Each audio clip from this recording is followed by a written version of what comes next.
Srila Bhaksiddhanta Mahavir Maharaj took Harinam and Diksha in 2007 from Srila Gurudev, Srila Bhaksiddhanta Narayan Goswami Maharaj, and became a brahmachari in India, living in the Sri Keshvi Gaudiya Math.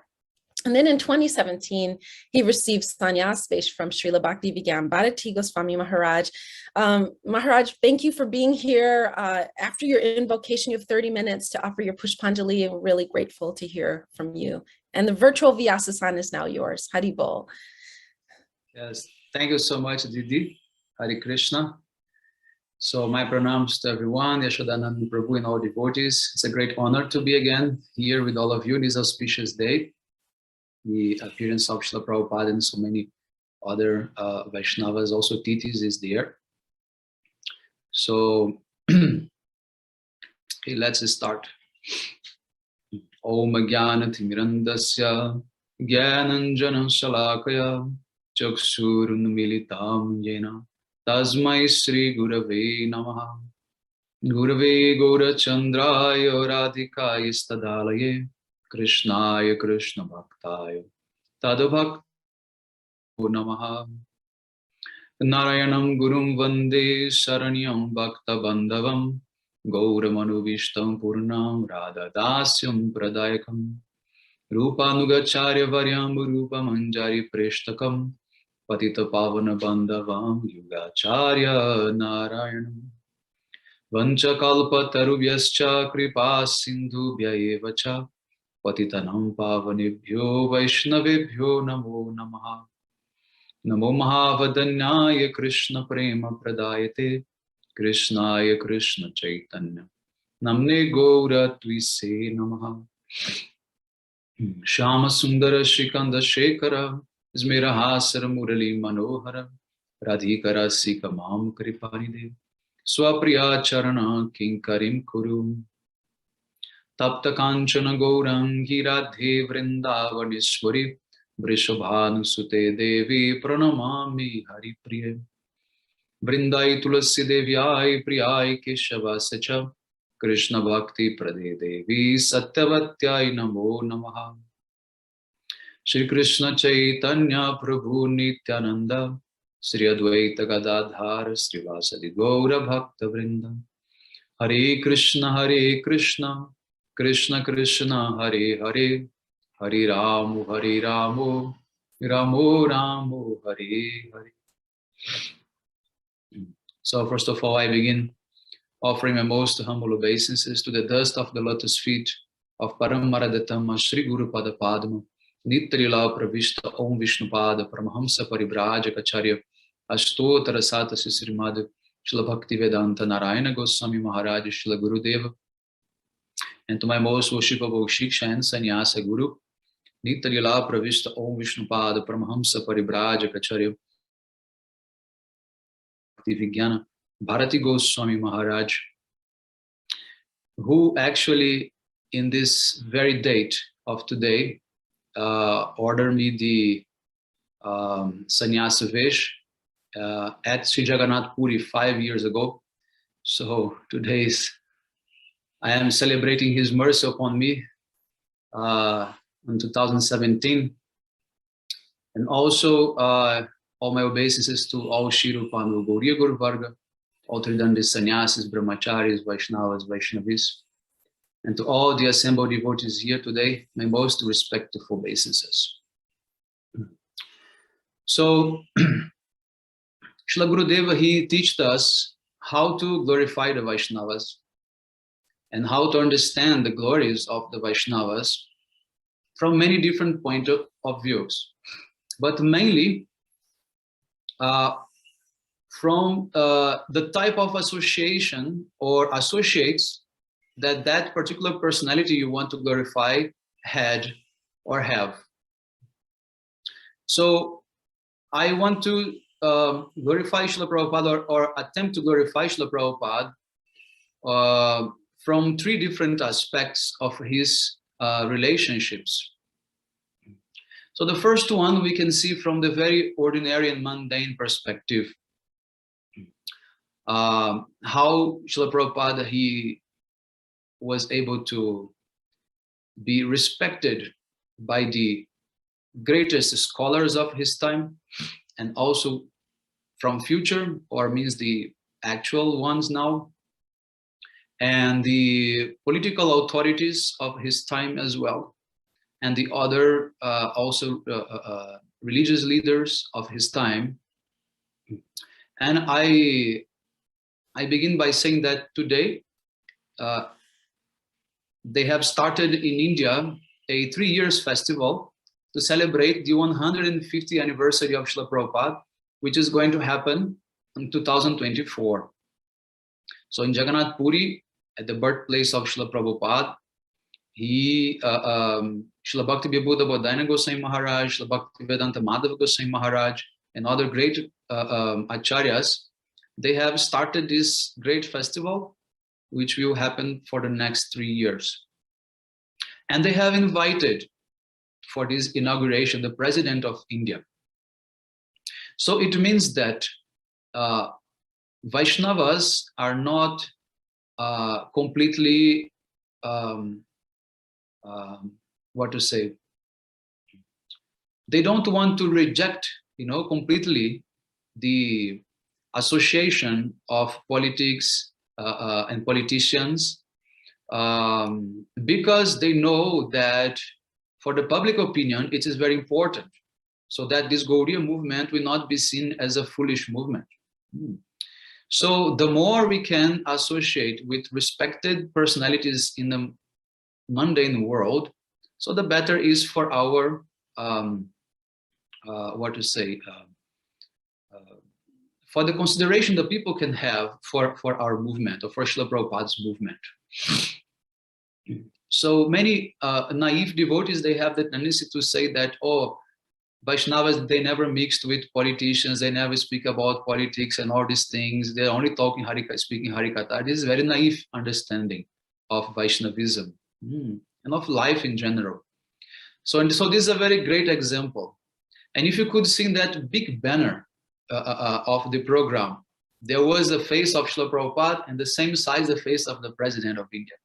What is that? Are we equaling them? Of course not. But in mundane world, we have to be diplomatic. So what to speak of joining these people on the stage and taking their association, taking their favors, or whatever support they can give. Srila Prabhupada himself, he was able to sit and dine with the British royals at that time in India. And he was criticized by that, by so many who were taking the movement of independence. And one very famous incident happened when Subhash Chandra Bose was one of the most prominent leaders of the independence movement. He checked Srila Prabhupada by saying, then how can you means not take part in our movement? At that time, Srila Prabhupada, he wrote a famous article saying that we have to develop the slave mentality. Means how to become slaves of God, slaves to dharma, slaves to shastra. And he took it in a very wrong way, because he was saying that what we don't want now is anything about becoming a slave. Even if you are using this in a different term, it's not good at all. So why don't you join our movement for independence of India? And Srila Prabhupada, he said, look, I'm not thinking about Indians or British or any nationality. Actually, my fight is much deeper than yours. Perhaps you know about that verse in Bhagavad Gita, which says that what you are thinking in the time of death is what you are going to become. He said, yes, I know that verse. And Srila Prabhupada said, okay, now you are so much fanatic about kicking out the British from India. So if when you die, you are thinking about the British, what will happen? You may become British. So you take birth in England and you join the movement against India. So this is a type of foolish mentality. Now the main thing is that Srila Prabhupada say, my fight is to free everyone from Maya, no matter if they are British or Indians or any nationality. So I want to free everyone from Maya. So even if he has to sit with his enemies, because of course the British, they were enemies of the Vedic culture. Even if I have to sit with them and if I have to negotiate with them to be able to send my preachers to Europe, then I can plant a seed, like a time bomb in the Western world. And then by the time being, this movement can be successful and can change everyone's mind, because it doesn't matter if we are fighting against the British. So what happened after India's independence? India were put in the hands of also Indians, but which were not caring about India at all. So it doesn't matter if you are British or not, or if you're Indian. The thing is how to change people's soul, how to change people's goal of life. So in this way, Srila Prabhupada, he took this very,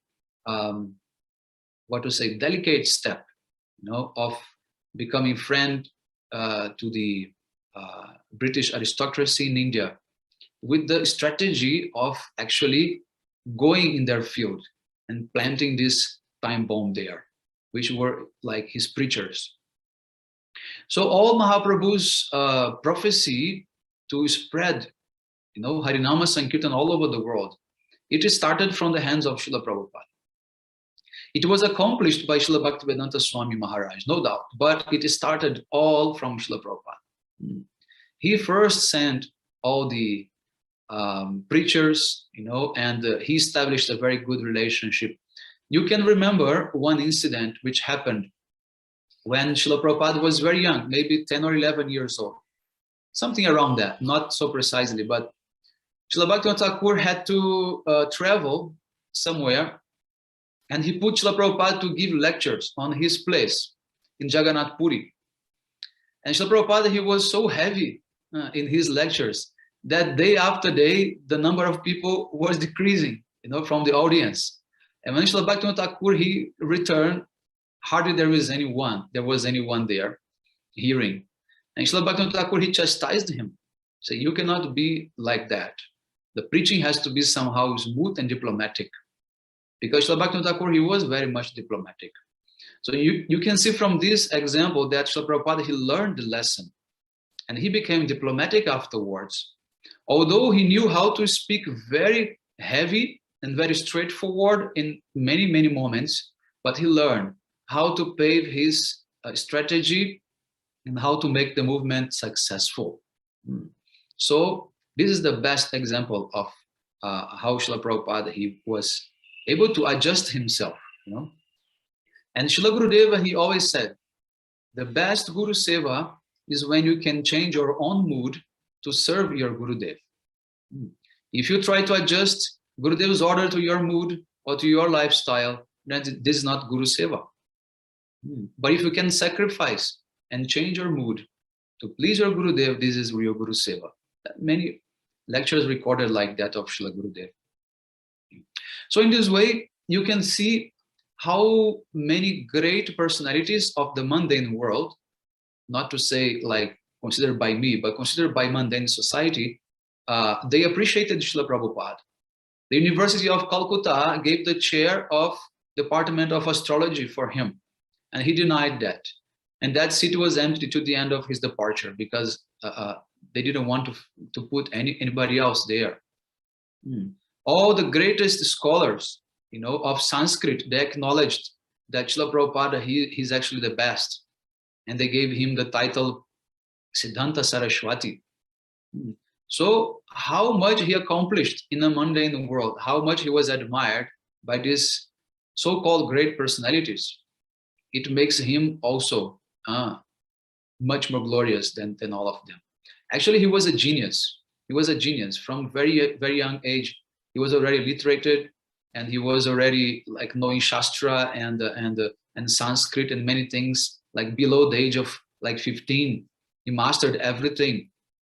He's like a genius from the point of view of mundane society. But even though it does not show all his glories in full, right? Because we know that there is much more.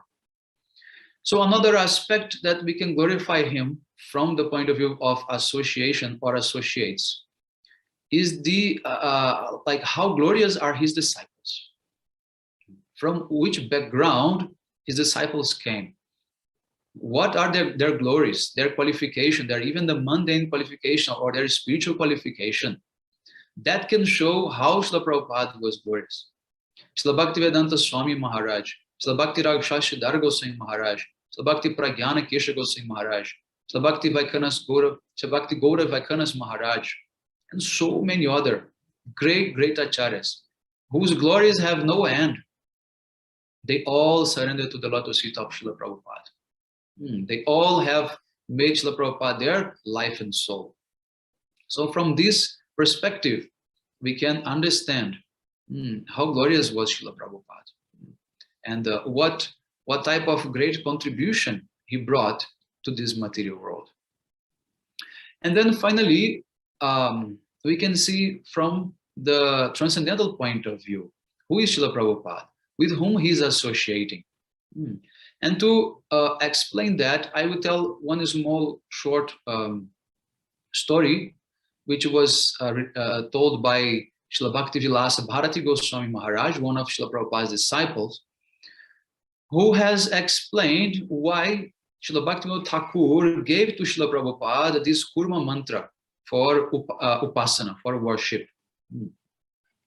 So as you know, this is the words of Maharaj, Bhaktivilasa Bharati Goswami Maharaj.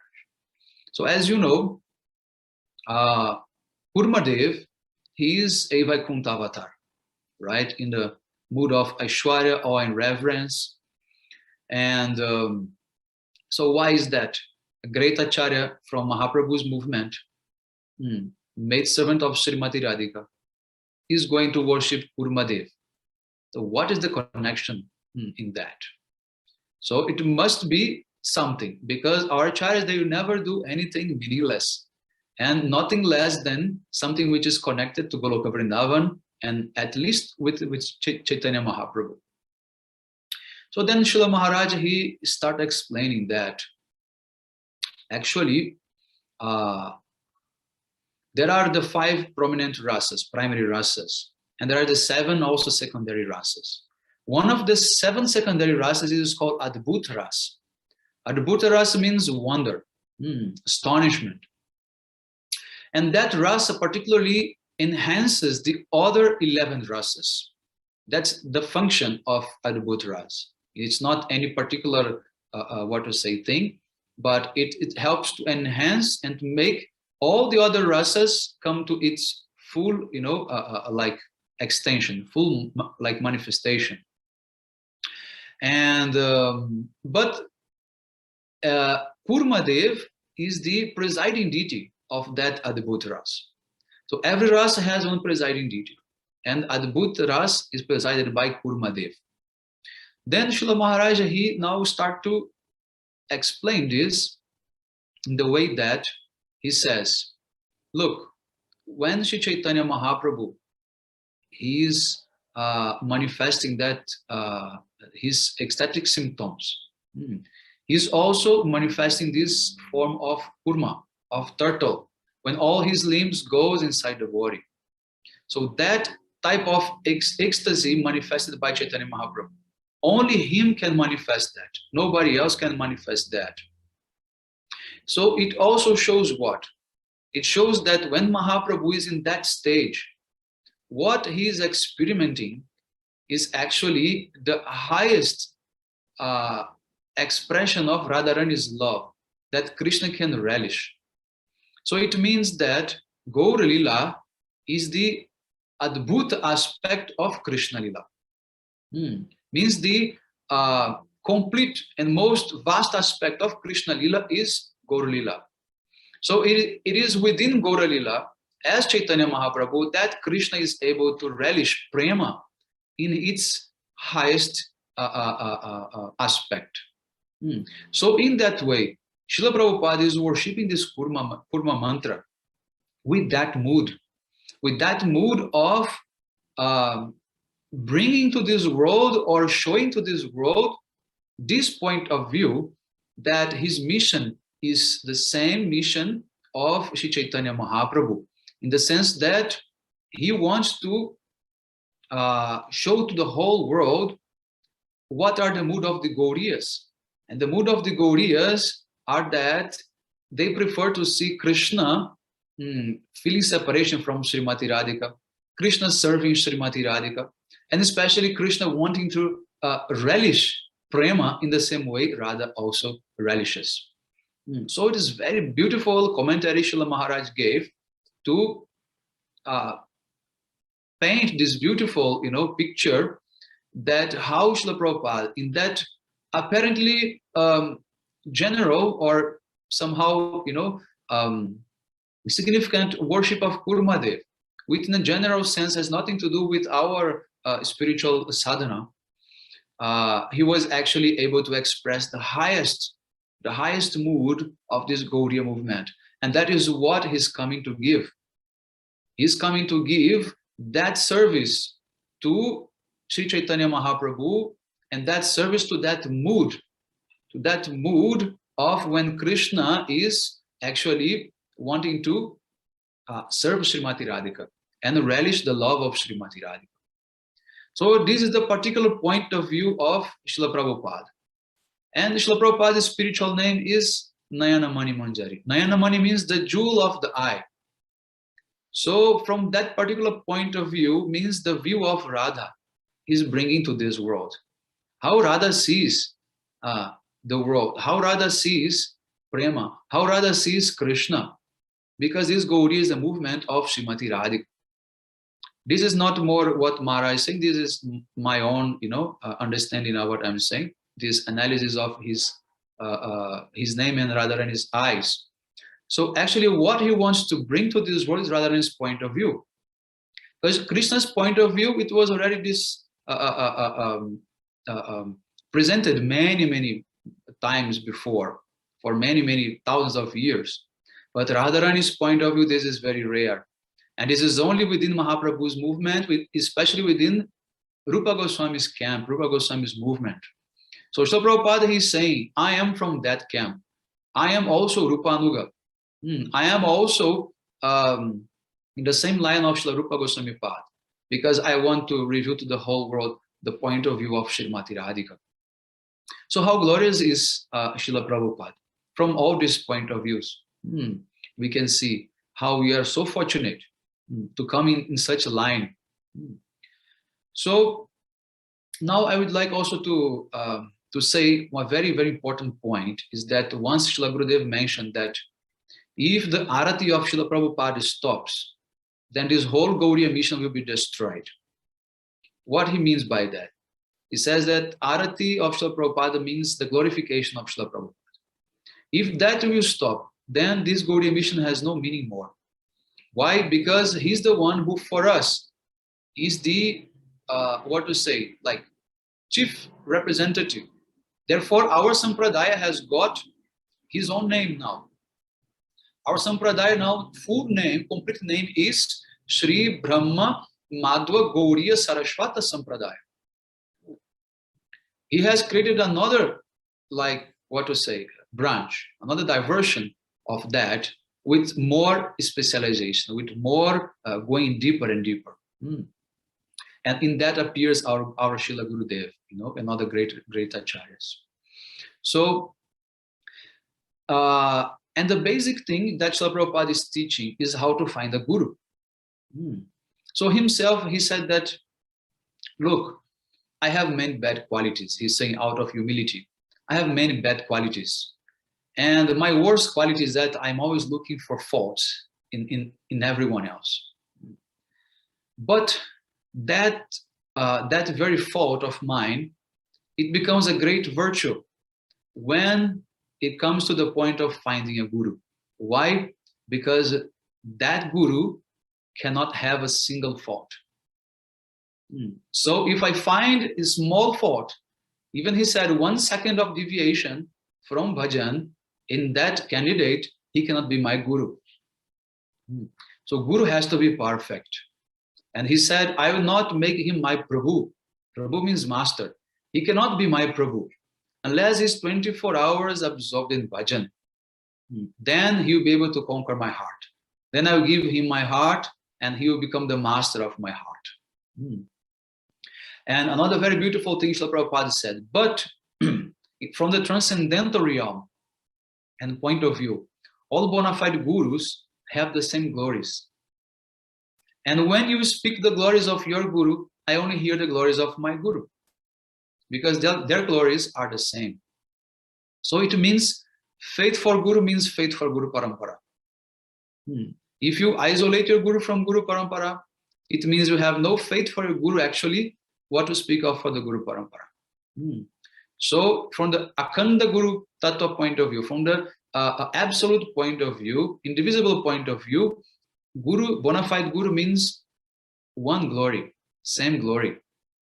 Of course, they have speciality, Vaishishtyas, but that's another thing. So in this way, Srila Prabhupada is teaching us how we should very carefully look for this Guru. Then he quotes also purport of Srila Jiva Goswami Pad, who says about that verse, Apiche Suduracharo in Bhagavad Gita, that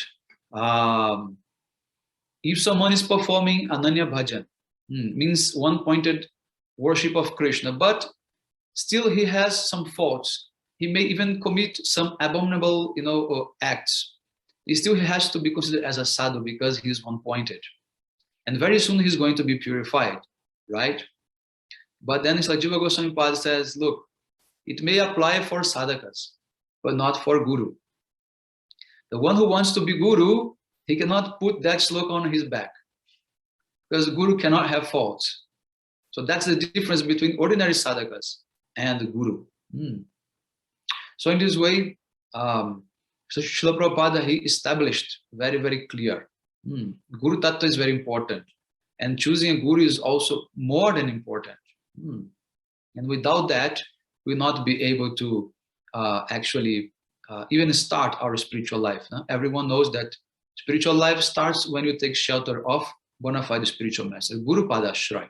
The first limb of bhakti that Srila Rupa Goswami has put. So bhakti only starts after taking shelter of bona fide spiritual master.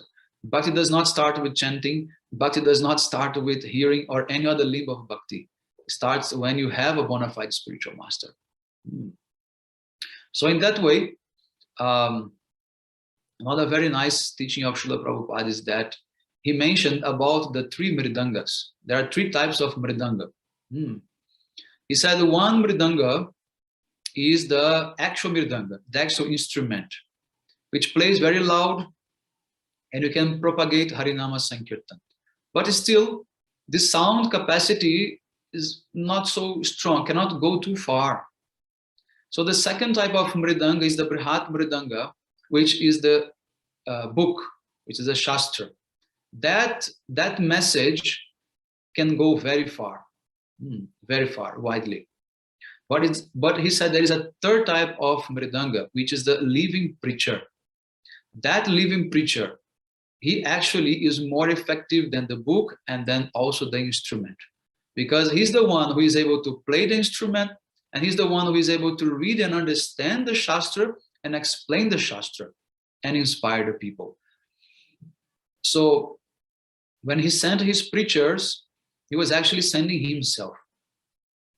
Rabindranath Tagore, the famous poet, which got this Nobel Prize even, after copying Bhagavad Gita verses, So he mentioned to Srila Prabhupada, if you want to preach in the West, someone must like you go. You have to go yourself. If anyone else go, then won't be successful. Then Srila Prabhupada said, don't worry, I'm sending someone just like me. So all his preachers, he had so much faith in his preachers, so much faith. And he sent them everywhere. He could have gone to the West easily. But he had other plans. God knows what was his idea for that.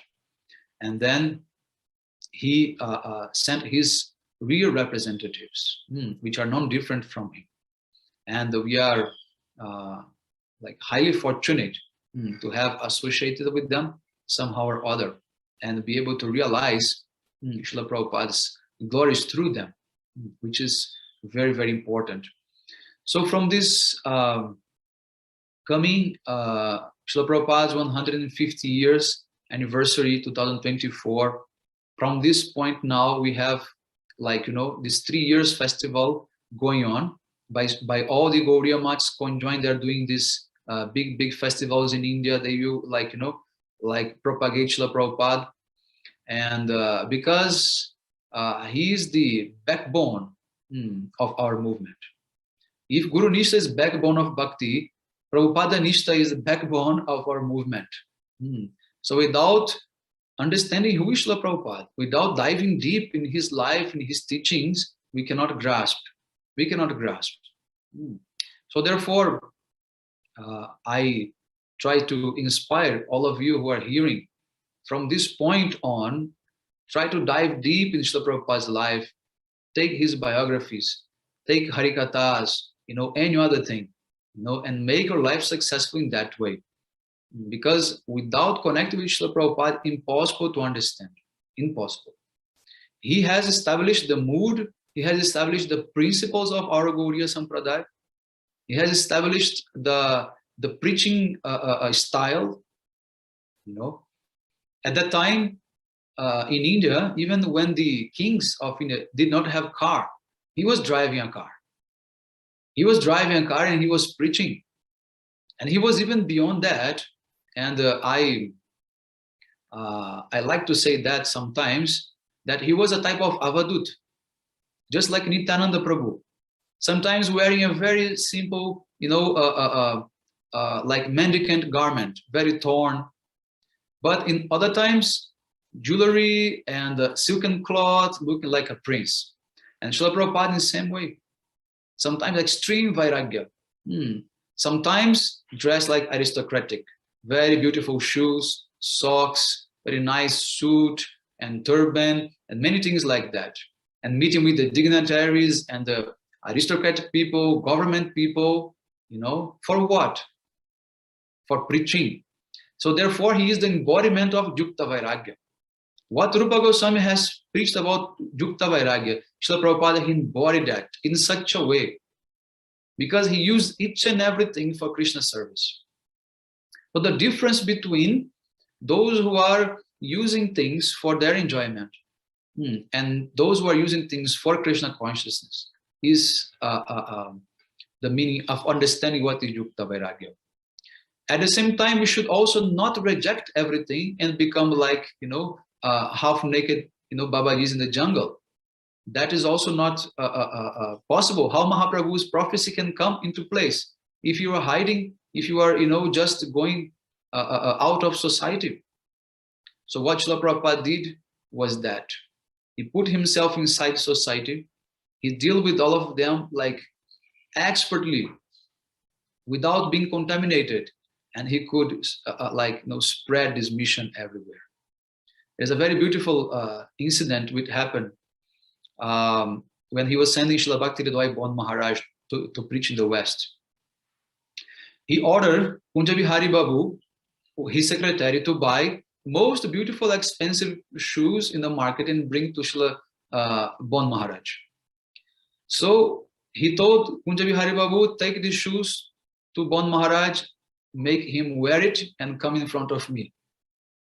So then at that time, Bhaktidanta Bon Maharaj, he was a very renounced person, very simple, never wear shoes in his renounced life. Actually, almost all the Srila Prabhupada's disciples, they were not wearing shoes, socks, kurtas. They were very, very like Vairagis, very much. Then Srila Bhaktidanta Bon Goswami Maharaj, he came wearing that shoes, and Srila Prabhupada told him, now your renunciation has achieved its perfection, because you have renounced your own renunciation for my service. So this is the pinnacle of Yukta Vairagya. And Srila Prabhupada was so happy to see him, that great sadhu, like mendicant sadhu, now wearing a very aristocratic shoes and going to preach this Mahaprabhu's movement everywhere. So this was Srila Prabhupada's speciality. He broke with this type of tradition. What is that? Sorry, Didi? I was saying the time is coming to an end, Maharaj. Sorry, okay, I just didn't want to interrupt your flow. Haribol. See. But please. It's already been 30 minutes, so okay. I wanted to. Okay, Haribol. Sure. So in this way, Srila Prabhupada, he was this, that was his speciality, to bring everything into a new shape. And one more thing which is very important, just to conclude, I don't want to take much of the time of other speakers as well, is that Srila Prabhupada's humility of always saying, I am not a guru, I am everyone's das, servant. Das was me, his famous way to address even his own disciples. If we compare that with the fact that he ordered that in every Gaudiya Math, his Ashtakam should be sung every day. If you see these two events from like external point of view, people, they may say, oh, he thinks he's not a guru, but now he says that everyone should sing his kirtan and glorify him, in all Gaudiya Maths. We have to be able to reconcile all these things. So how can we reconcile that? From the point of view that what Srila Bhaksiddhanta Madhava Goswami Maharaj has explained, that when Guru accepts service from his disciple, actually he is serving his disciples. Because he also knows that only by serving Guru, they can advance. Because Krishna himself has told that. So they are not unaware of their role. They know they are gurus. But when they say they have no Guru Abhiman, means they have not the mentality of Labh, Puja and Prachista, and as well as enjoyment. But they know they are gurus, they know they are acharyas, and they exercise that. But they are not taking for their advantage. They are taking as a service and they are serving. So that's the difference. And as well in this beautiful Ashtakam, the glories of his own Gurudev, Srila Gaura Das Babaji Maharaj, Srila Bhaktivinoda Thakura and others are being described. So actually he's actually saying that if I have become Guru, this is due to mercy of my Guru Parampara, and everything should go to them. So glories are to them, not to me. And if I accept the service of my disciples, if I engage them in Guru Seva, this is not for my enjoyment or for my Labh Prachista. This is for service of the disciples, service of the Sampradaya. So in this way, we can reconcile what is humility and what is authority. Gurutva and Dinhinata. These two things will be there together. They are not stepping out of their responsibility as an acharya, as a guru, but they're actually not taking that on their account. They're always regarding to their own gurus, to Paraguru Parampara. So in this way, glories of Srila Prabhupada are unlimited. I am unable even to scratch its surface. I am very unqualified. Whatever I could speak, it was just by repeating the words of my Gurudev and other Vaishnavas. And I hope that Srila Prabhupada, I hope that we will be able one day, by Srila Prabhupada's mercy, to realize his Manobishtam, to realize his Sevavritti and his bhavas, so that we can serve him properly in that way. Hare Krishna. Vancha kalpatarvesha kripa sindhu bevacha patitanam pavanibhyo vaishnavibhyo namo. Haribol, thank you so much, Maharaj. That was actually quite amazing and glorious. The way that you kept using this trilogy approach, the three type aspects of his relationships, which I actually had not thought about before, the three murdangas, it was really quite beautiful. One thing I wanted to just make sure I got and clarify for our devotees who are watching, You were saying that the three aspects of his relationship, that there was this mundane aspect where he associated with what could be looked at consorting with the enemy, or, you know, the politicians, the religious leaders. And the second was that the relationship of his disciples, because Srila Bhaksiddhanta Saraswati Prabhupada created acharyas. I mean, it was like the lion and the lion cubs who also became lions and created lion cubs. That's definitely in our line. And then the third is obviously that transcendental association of Nayama Mani Manjari. I think I have that right. And the important link, because he really is that link from Mahaprabhu's mission to give this topmost knowledge and then to embody that himself, and then to send out, as you said, send himself out in the form of his acharyas to spread that message.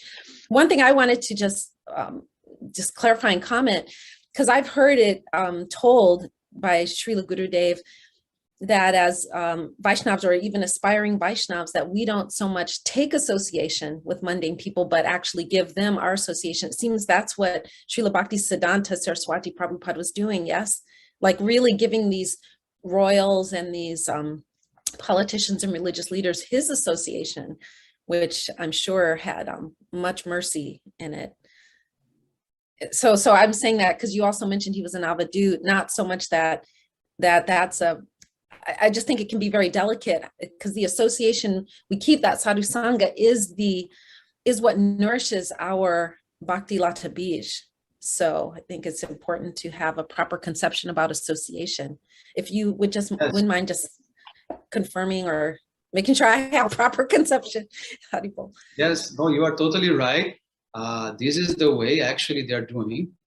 But what I wanted to say is that they are not like foolish, in the sense that they are respected even by these authorities of the society, you know. So that was my perspective. But what you say is totally correct.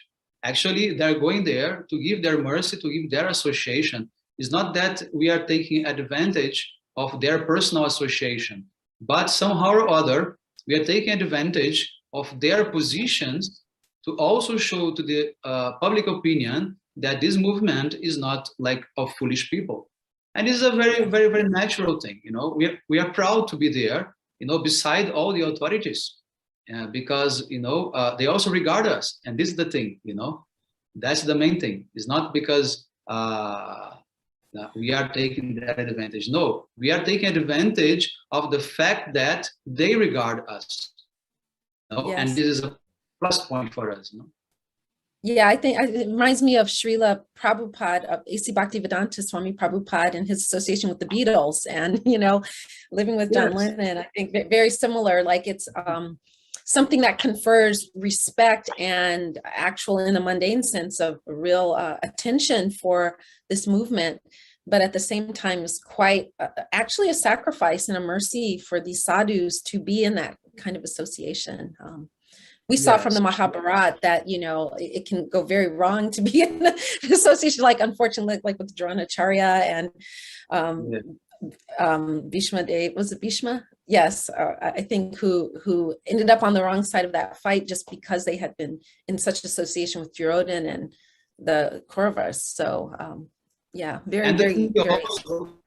Yeah, and the thing also is that by bringing these important people closer, we are getting visibility from many, you know, people who can become a devotee. So it's always a good strategy, you know. So the more you can become visible, then the more people can follow, you know.